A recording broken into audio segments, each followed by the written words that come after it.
Bom dia, meu nome é Amanda. Oi, bom dia. Meu nome é Bárbara. Oi, meu nome é Bianca. Olá, meu nome é Pedro. Oi, meu nome é Maísa. Meu nome é Rian. Bom dia, meu nome é Thiago.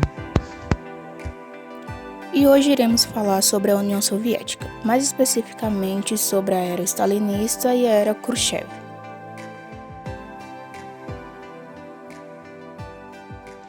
O stalinismo é um regime totalitário que existiu na União Soviética entre 1927 e 1953. E esse regime foi formado pelo líder do país nesta época, Joseph Stalin. Esse governo totalitário realizou profundas transformações, e com isso houve uma forte perseguição aos seus opositores. Os historiadores consideram que Stalin tornou-se governante efetivo da União Soviética a partir de 1927. A disputa pelo poder foi iniciada quando a saúde de Lenin começou a se deteriorar, entre 1922 e 1923, por conta de um derrame. Stalin não era o favorito de Lenin, mesmo ele já tendo uma posição bem privilegiada no partido. Isso porque Lenin tinha medo de que Stalin se tornasse seu sucessor, sendo tão rude. Após 4 anos na disputa pelo poder, finalmente Stalin conseguiu expulsar todos os adversários dele e conseguiu garantir assim seu cargo. Uma vez estabelecido no poder, Stalin começou a realizar as mudanças que desejava fazer. Seus focos foram acabar com as classes sociais, voltando-se contra os ricos, industrializar a União Soviética, planificar a economia e silenciar seus opositores. Iniciava-se então o stalinismo.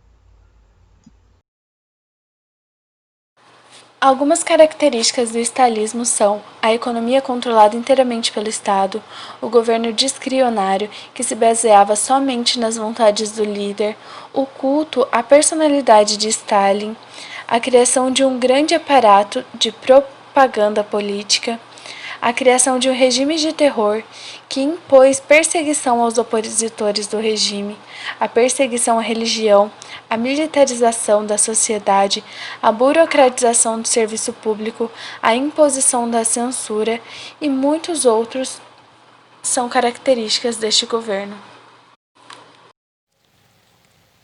Com relação à economia stalinista, era uma economia inteiramente planificada, ou seja, estava concentrada nas mãos do Estado.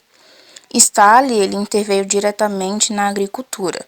Sendo assim, ele realizou transformações profundas nessa área, investiu maciçamente na indústria, exigindo um grande esforço da população nos dois casos.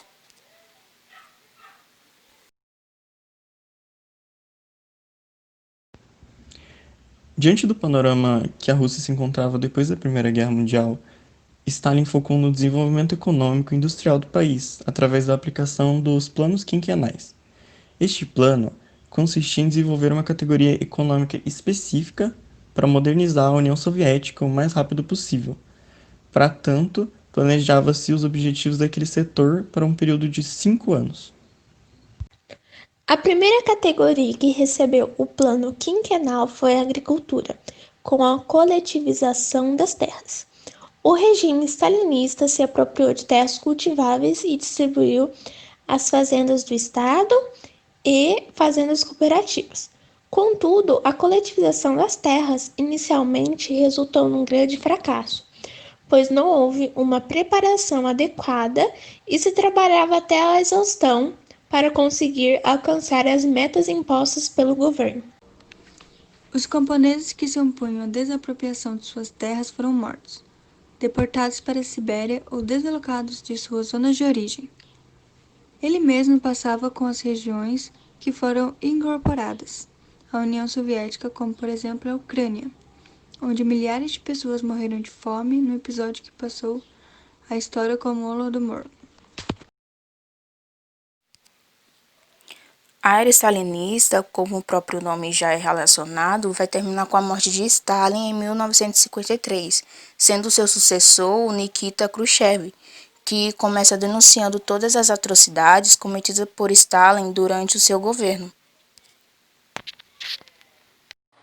3 dias após a morte de Stalin, 1,5 milhão de prisioneiros políticos foram liberados. Mais tarde, vários prisioneiros de guerra que até o momento estiveram na União Soviética voltaram para seus países. A nova liderança sob seu comando logo iniciou um período conhecido como desenstalinismo. Declarou anistia para diversos prisioneiros políticos, anunciou cortes de preço, pôs fim aos trabalhos forçados, entre várias outras medidas de liberalização do regime. No dia 25 de fevereiro de 1956, Khrushchev denunciou todos os crimes que tinham sido cometidos por Stalin e seus colaboradores em um discurso sobre o culto à personalidade e suas consequências. Isso aconteceu em uma comissão fechada do 20º Congresso do Partido Comunista da União Soviética. Além disso, ele afirmou que aquela visão de que a guerra entre o mundo capitalista e socialista era inevitável. Ele disse que isso era uma mentira, que era algo que podia sim ser evitado. O Khrushchev, ele defendeu a concorrência com o Ocidente e a coexistência pacífica entre os dois sistemas. Só que ele falou o seguinte, que se os capitalistas desejassem a guerra, a União Soviética não ficaria por baixo, eles iriam responder no mesmo nível.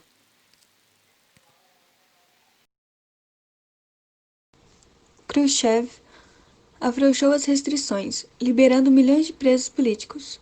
Também iniciou o degelo, uma mudança complexa na vida política, cultural e econômica na União Soviética, que incluía abertura e contato com outras nações e novas políticas. Políticas sociais e econômicas com mais ênfase no bem de consumo, permitindo que os padrões de vida subissem drasticamente.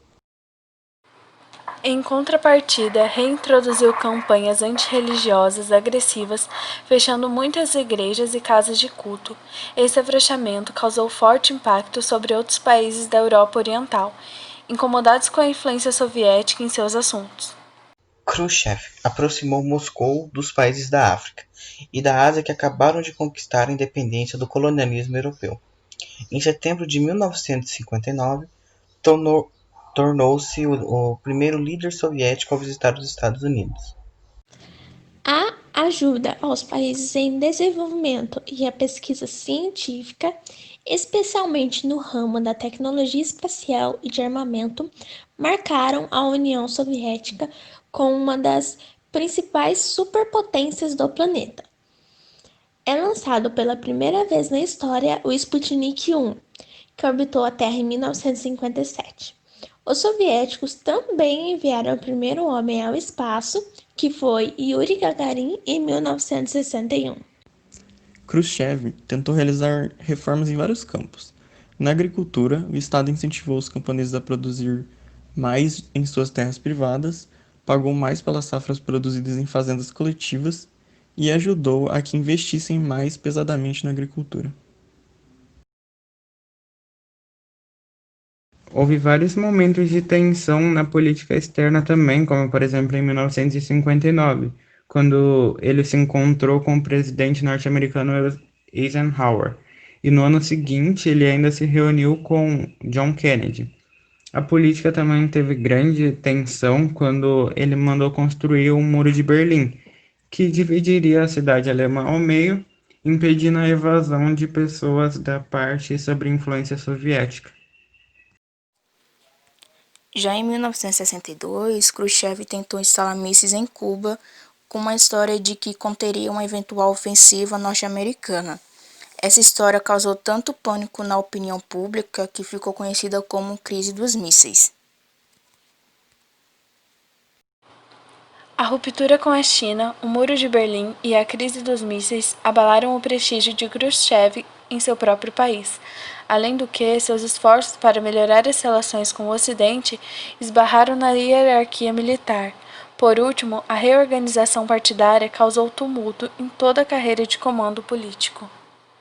O poder começou a subir-lhe a cabeça, e eram visíveis os sinais do culto à personalidade quando de seu 70º aniversário em abril de 1964. Em outubro de 1964, quando estava de férias na Crimeia, o Politburo resolve excluí-lo do organismo por unanimidade, recusando-se sequer a indicá-lo para o Comitê Central do partido. Foi aposentado como um cidadão comum após o Pravda tê-lo descrito como possuindo um cérebro.